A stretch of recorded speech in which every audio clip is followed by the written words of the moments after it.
ഇന്ന് തന്നെ ഡൗൺലോഡ് ചെയ്യൂ. കാണൂ നിങ്ങളുടെ ഫേവറേറ്റ് ഷോസ്. നീ വന്നപ്പോ പുറത്തൊരു കാർ കിടക്കുന്ന കണ്ടില്ലേ? ആ, അത് നിനക്ക് വേണ്ടി ഞാൻ വാങ്ങിച്ചതാ.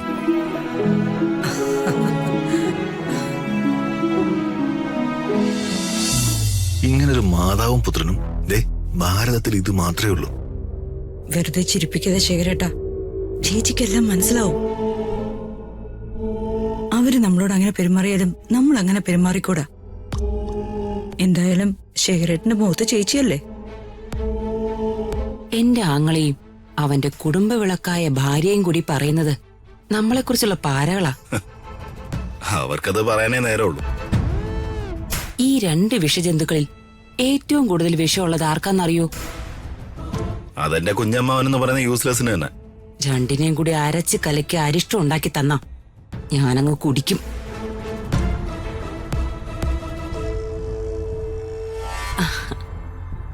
ആ ശേഖര, നീ എഴുന്നേക്കണ്ട, നീ അവിടെ തന്നെ ഇരുന്നു. നിനക്കെന്നോട് ബഹുമാനവും സ്നേഹവും ഒക്കെ ഉണ്ടെന്ന് എനിക്കറിയാവുന്നതല്ലേ. പക്ഷെ അത് മനസ്സിൽ മതി. ഡാ ദീപക്കെ, കുഞ്ഞമ്മാവൻ ഇവിടെ ഇരിക്കുന്നു എന്ന് കരുതി നീ ഇരിക്കാതിരിക്കണ്ട. നീ ഇരിക്കടാ.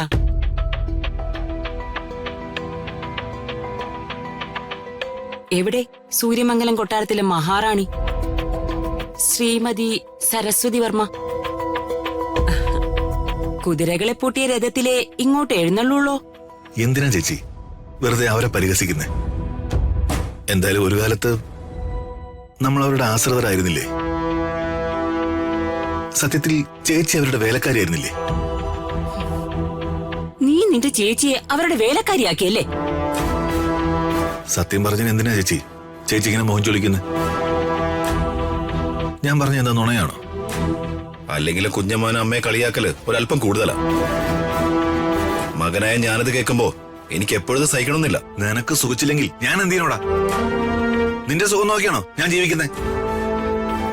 ശേഖരേട്ടാ, അവ എന്നോട് ഷൗട്ട് ചെയ്ത് സംസാരിക്കുന്നത് കേട്ടില്ലേ?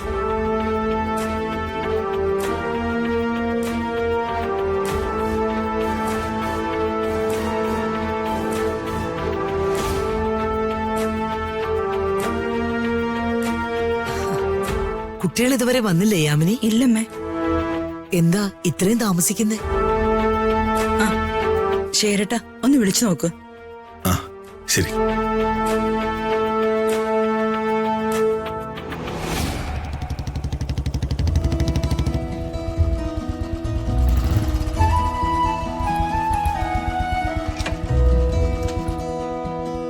ആ ദേ അവരെത്തി.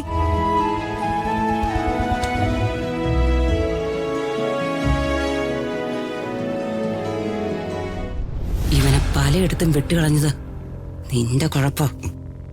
പതുക്കെ പറയാമേ, അവരെങ്ങനും കേട്ടാലേ അമ്മയുടെ കാരണം ബുദ്ധിയുടെ അടി വീഴും.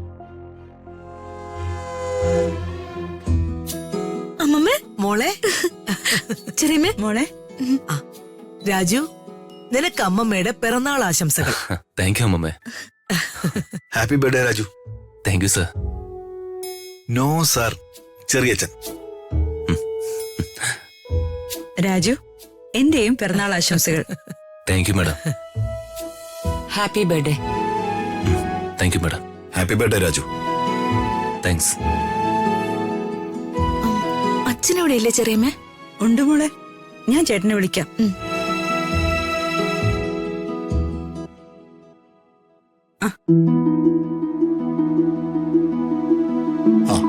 എത്തിയോ?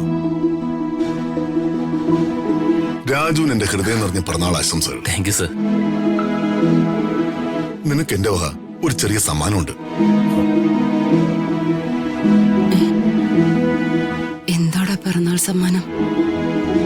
ഈ വീടും പറമ്പും ഉൾപ്പെടെ എല്ലാ സ്വത്തുക്കളും ഇവന് എഴുതി കൊടുക്കോ? നീ വന്നപ്പോ പുറത്തൊരു കാർ കിടക്കുന്ന കണ്ടില്ലേ? ആ, അത് നിനക്ക് വേണ്ടി ഞാൻ വാങ്ങിച്ചതാ.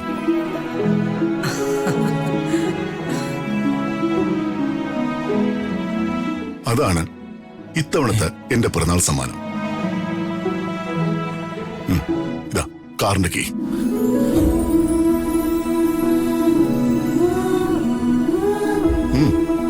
വാങ്ങിച്ചോ. സർ, എനിക്ക് ഇത്രയും വലിയ പിറന്നാൾ സമ്മാനമൊന്നും വേണ്ട സർ. എന്താ രാജു ഇങ്ങനെ? പ്രതാപൻ നിന്റെ ബോസ് മാത്രമല്ല, നിന്റെ ഭാര്യയുടെ അച്ഛൻ കൂടിയാ. ആ കാറിന്റെ കീ വാങ്ങിയേ. സർ, ഞാൻ സാറിനെ ധിക്കരിക്കുന്നതല്ല. ആ കാറിനേക്കാളും എനിക്ക് വലുത് സാർ എനിക്ക് തന്ന ബൈക്കാ. എനിക്കത് മതി. എനിക്ക് അതിൽ യാത്ര ചെയ്യുന്ന ഇഷ്ടം. അത് നിന്റെ ഇഷ്ടം. കാർ സമ്മാനമായി തരണമെന്നത് എന്റെ ഇഷ്ടം. ദാ, ഇത് നിന്റെ മുറിയിൽ സൂക്ഷിച്ചേക്ക്. എന്തായാലും ആ കാർ ഞാൻ നിനക്ക് തരുന്നതാണ്. നിനക്ക് ആവശ്യമുള്ളപ്പോ കാർ എടുത്താൽ മതി. അതല്ലേ അമ്മേ അതിന്റെ ശരി? അതാണ് 100% ശരി. പക്ഷെ നിന്റെ ഈ മരുമകനെ കുറെ ശരികൾ പഠിപ്പിക്കാനുണ്ട്. അത് നീ പഠിപ്പിക്കണോ അതോ ഞാൻ പഠിപ്പിക്കണോ?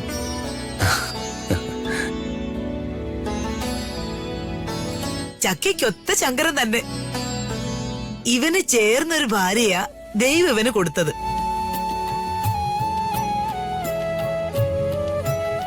പാവങ്ങളായൊരു നവദമ്പതികള്.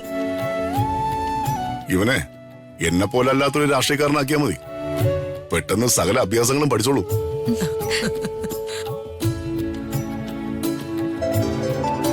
ആ, ഹലോ, പറഞ്ഞോളൂ.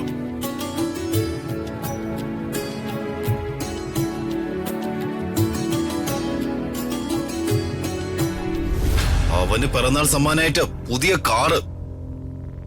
എന്റെ പിറന്നാളിനെ ഒരു നാരങ്ങ മിഠായി പോലും സമ്മാനമായിട്ട് തന്നിട്ടില്ല. അവനൊരു ഡ്രൈവറിന്റെ മകൻ, വേറെ 7ാം കൂലി. ഞാൻ ഇവരുടെ മരുമകനാ, അത് മനസ്സിലാക്കണം. നീ മരുമകനാണെന്ന് പേരിന് മാത്രമല്ലേ ഉള്ളൂ. ശ്ശേ, ഇപ്പൊ മരുമകൻ അവനല്ലേ. മകളെ കെട്ടിയാൾ. ഇനി പ്രതാപന്റെ മരുമകനാണെന്ന് പറയാൻ നിനക്ക് അവകാശമില്ല. വെറും അനന്തരവൻ. നിനക്കായേ അവനൊരു മകളെ സൃഷ്ടിച്ചിരുന്നു. ഈ കാണുന്ന സ്വത്തും. മകളെ രാജു എന്നൊരു കാക്ക വന്ന് കൊത്തിക്കൊണ്ടുപോയി. ഇനി സ്വത്തുണ്ട്. അതും അവൻ കൊണ്ടുപോകുന്നതിന് മുൻപ് ബുദ്ധി ഉപയോഗിച്ച് വല്ലതും കളിക്കാൻ നോക്ക്. എന്നാ നിനക്ക് രക്ഷപ്പെടാം. ഞാനൊരു കാര്യം പറയുമ്പോ അമ്മ മറ്റൊരു കാര്യം പറയല്ലേ. ദേമേ, എന്റെ മുമ്പിൽ വെച്ച് അവന് പ്രസന്റ് ആയിട്ട് കാറ് കൊടുത്തത് എന്നെ ഇൻസൾട്ട് ചെയ്തതിന് തുല്യമല്ലേ? എന്താ സംശയം? നിന്നെ അവരൊരു മുഖവലയ്ക്കും എടുത്തിട്ടില്ല. വല്ലാത്ത അവജ്ഞയാ എന്റെ ആങ്ങളമാർക്ക് നിന്നോട്.